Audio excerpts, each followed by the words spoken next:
कहीं ना कहीं मैच रेफरी में एक अब्बू कहीं ना कहीं मिसिंग था। तो आज पाकिस्तान ने भाई लोगों मैच रेफरी के रूप में भी एक नया अब्बू अनलॉक कर लिया है भाई लोगों, जिनका नाम है एंडी भाई साहब। हमने तो एक्चुअली जो डिमांड किया था वो ये था कि remove him from Pakistani matches. तो फिर ये पाकिस्तान के मैच को फिर भी हेड क्यों कर रहे हैं?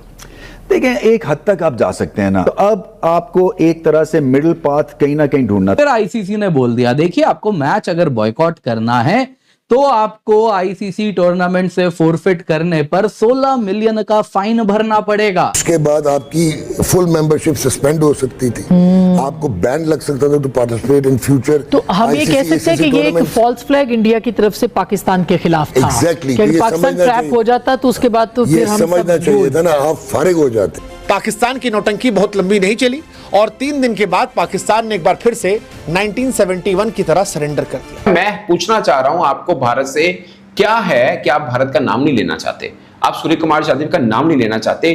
क्या रिलेक्टेंसी है, किस चीज की घबराहट है, कौन सा डर है, क्या प्रॉब्लम है? अबे कैसी लोटा टीम हो बे तुम, ना बायकॉट होता है, मतलब धरना देने में भी पीछे रह गए भाई। इससे बड़ी झिंगूर टीम अगर तुम लोगों ने कहीं दुनिया में देखी हो तो मुझे बता देना, मैं यहीं बैठा हूं अगले 3-3.5 घंटे के लिए। एक एम्बैरेसमेंट है ना कि एक जंग में हम जीते हुए हैं, मैदान में हम ढेर हो गए हैं, तो कैसे उसको हम, आपने तैयारी नहीं की हुई।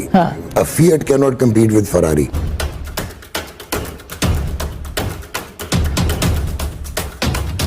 नमस्कार दोस्तों, जो पाकिस्तान टीम पिछले 3 दिनों से अकड़ दिखा रहा था उसे आईसीसी ने 1 घंटे में होश ठिकाने ला दिए।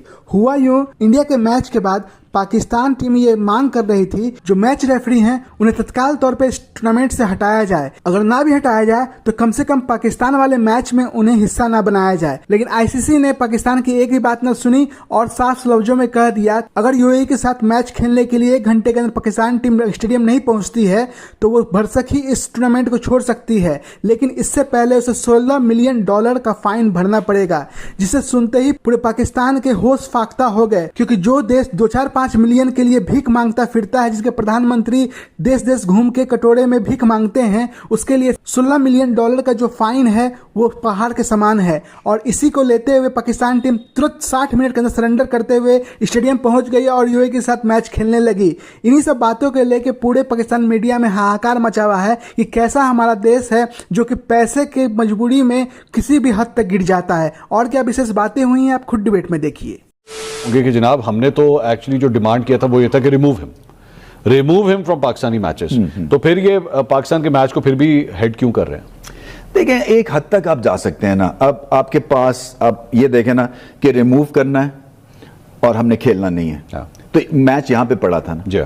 तो अब आपको एक तरह से मिडिल पाथ कहीं ना कहीं ढूंढना था। मैं अगर पोजीशन में होता, उस सीट पे होता, तो एग्जैक्टली यही करना था मैंने। अच्छा, कि आपको क्रिकेट का ख्याल करना है, फैंस, टीम, फाइनेंशियल्स भी है, आगे चल के इसके क्या रिपरकशंस होते हैं। आप पुल आउट एक दफा करते हैं, व्हाट हैपेंस, किटी में क्या आपके पड़ता है, ये सारी चीजें आपके डेवलपमेंट किस तरह से इंपैक्ट होती है। और दूसरा ये है कि आईसीसी ने भी रियलाइज किया, मतलब उनसे ये भी ईक आउट करवा लेना कि हम इसकी इंक्वायरी करवाएंगे, हम देखेंगे कि कहां पे गलतियां हुई हैं, make sure that it doesn't happen again. अच्छा, सो मतलब अभी ये सिलसिला चलेगा, अभी मजीद इंक्वायरी के लिए तो हुआ है। अब मुझे आपकी बात से एक्चुअली एकदम अभी हिंट आया कि so basically the financials did play a role के नहीं, मैं अपनी तरफ से अज्यूम कर रहा हूं। अच्छा, देखें, मैं तो ये देखता हूं कि आपको फाइनेंशियल हिट बिला वजह नहीं खानी है, आपने पॉइंट क्रॉस कर दिया। देखें, भारत ने जो किया है ना, मेरा पॉइंट यही भी था नकवी साहब को कि उनको वैसे ही बहुत ज्यादा मलामत हो रही है। So you need to just move on. आप अपना एक ठंडा बैक सीट पे बैठ के ना एंजॉय करें,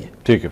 आपको कोई गर्म होने की जरूरत नहीं है, इमोशंस को जरा सिमर डाउन होने दें, let them handle the seat. ये हमने नहीं क्रिएट की, उन्होंने की है।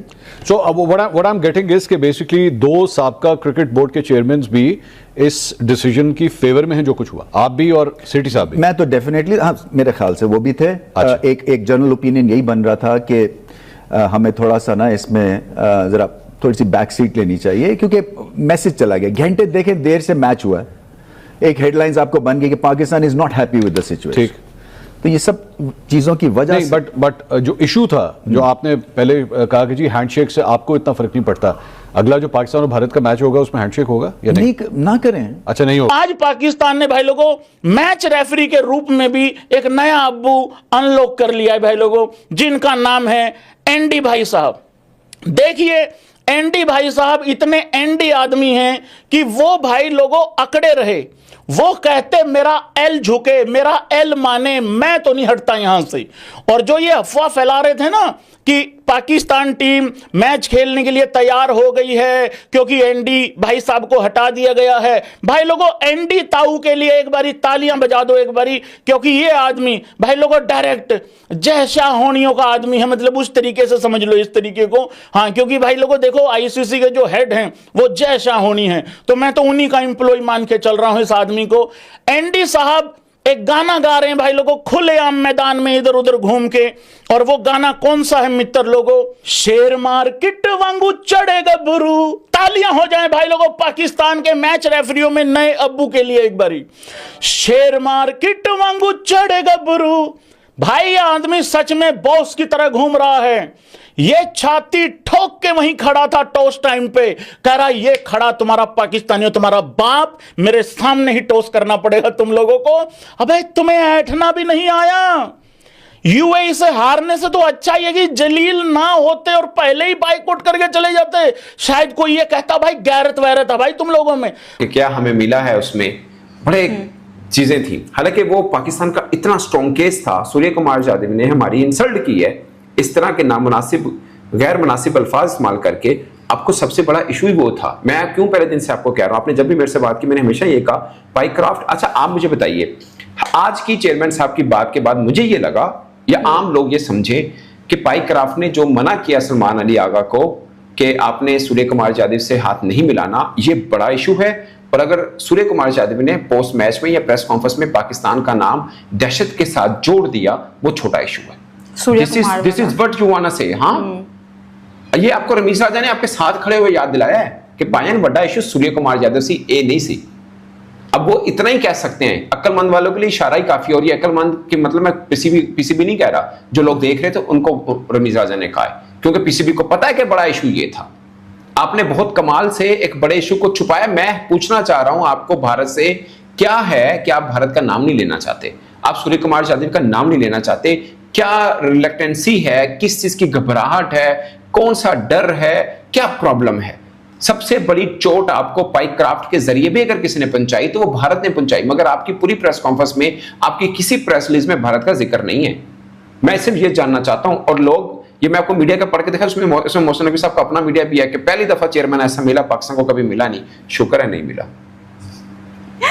अच्छा, आपको खुदा का वास्ता यार, आप लोगों को बेवकूफ बनाना छोड़िए। आपको जो दर्द, जो तकलीफ, जो चोट सूर्य कुमार यादव ने दी है वो पाइक्राफ्ट ने नहीं दी है।